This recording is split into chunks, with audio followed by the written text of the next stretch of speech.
महेशतला हिंसा मामले को लेकर टीएमसी नेता कुणाल घोष और दिव्यांशु भट्टाचार्य ने भाजपा पर जमकर हमला बोला। उन्होंने कहा कि डायमंड हार्बर पुलिस ने विस्फोटकों के साथ भाजपा और आरएसएस कार्यकर्ताओं को गिरफ्तार किया है। दूसरी ओर शुभेंदु अधिकारी, सुकांत मजूमदार, अमित मालवीय जैसे भाजपा नेता जानबूझकर भड़काऊ बयान दे रहे हैं और इलाके में अशांति को और बढ़ाने के लिए महेशतला जाने की योजना बना रहे हैं।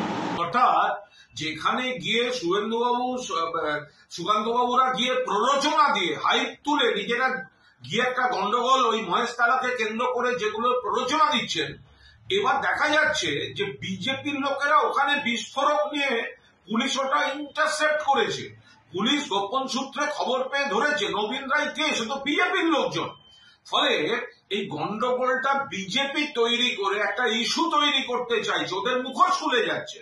এবং মহেশতলা থেকে যা খবর আসছে ওই জায়গাটা নিয়ে গন্ডগোল, সেই জায়গাটা পৃথিবীর লোককে ওরা ভুল বোঝাতে চাইছে। এলাকার মানুষ যা বলে দিচ্ছেন, ওখানে ফলওয়ালা বসতো, কয়েকজন ফলওয়ালা বসতো বাজারের সামনে, সবাই জানেন।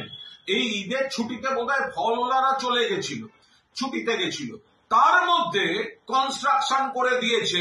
ফলওয়ালারা এসে দেখছে কনস্ট্রাকশন এবং ওরা যে চালিয়ে যাবেন বলেই দেখে মনে হচ্ছে, কিন্তু তারা যতবারই চেষ্টা চালান না কেন বাংলার মানুষ রুখে দেবেন। 2 নম্বর কথা, ভারতীয় জনতা পার্টি যখন নবান্ন অভিযান করে তখন তারাও পুলিশের উপর পাথর ছোড়ে। সেই ভিডিও সমস্ত মিডিয়ার কাছে, সেই ফুটেজ আছে। তাদের পাথরের আঘাতেও পুলিশের রক্ত ঝরে। প্রত্যেক বছর সেই দৃশ্য আমরা মিডিয়ার পর্দায় দেখেছি।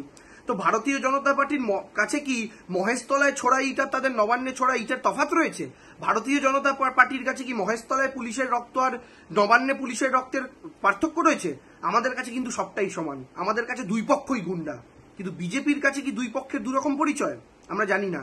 একটাই আপনারা রাজনৈতিক দল হিসেবে করছেন বলে ওটাকে বীরত্ব হিসেবে দেখছেন, আরেকটাকে বাংলার লজ্জা হিসেবে দেখছেন, কারণ বিশেষভাবে কোনো একজনকে, কোনো একটা গোষ্ঠীকে টার্গেট করতে সুবিধা হচ্ছে। তাই আমরা যে ধর্মেরই হোক, যে জাতেরই হোক, যে রাজনৈতিক দলেরই হোক, গুন্ডাদের বদমাশ। Bureau report, PBTV news.